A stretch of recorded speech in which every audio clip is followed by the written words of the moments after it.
মেথি আছে না, মেথি, এইটার উপকারিতা যদি মানুষ জানতো, সে স্বর্ণের সমান ওজন দিয়ে মেথি কিনে নিত, স্বর্ণের সমান ওজন দিয়ে। এখন দেখা যাচ্ছে মেথির মধ্যে রয়েছে স্যাপোনিনস, একটা খুবই শক্তিশালী বায়োঅ্যাক্টিভ উপাদান রয়েছে, গ্যালাক্টোমান্নান। এটা আপনার মানে প্যানক্রিয়াস থেকে ন্যাচারালি ইনসুলিন রিলিজ করবে, আপনার ডায়াবেটিক্সের মাত্রা কমে যাবে ইনশাল্লাহ। এটার যে শক্তিশালী ফ্লাভোনয়েড অ্যান্টিঅক্সিডেন্ট রয়েছে, এটা দেখবেন যে এই যে শীতকাল আসতেছে না, অনেকে দেখবেন যে কাশি জমে গেছে, কাশি কমতেছে না কোনোভাবে।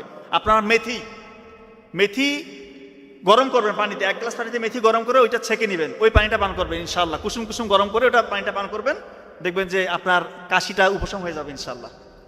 ডায়াবেটিক্সের ঝুঁকি কমবে, উচ্চ রক্তচাপের ঝুঁকি কমবে। যাদের কনস্টিপেশন, দীর্ঘদিন ধরে পেটের সমস্যা, মানে পায়খানা ক্লিয়ার হয় না, পাইলসের সমস্যা ভুগছেন, আপনারা ওই মেথি মানে পানিটা গরম করে ওই পানিটা ছেঁকে নিয়ে ওই পানিটা পান করবেন ইনশাল্লাহ, দেখবেন যে কনস্টিপেশনের সমস্যা চলে গিয়েছে, আপনার পাইলসের সমস্যা চলে গিয়েছে।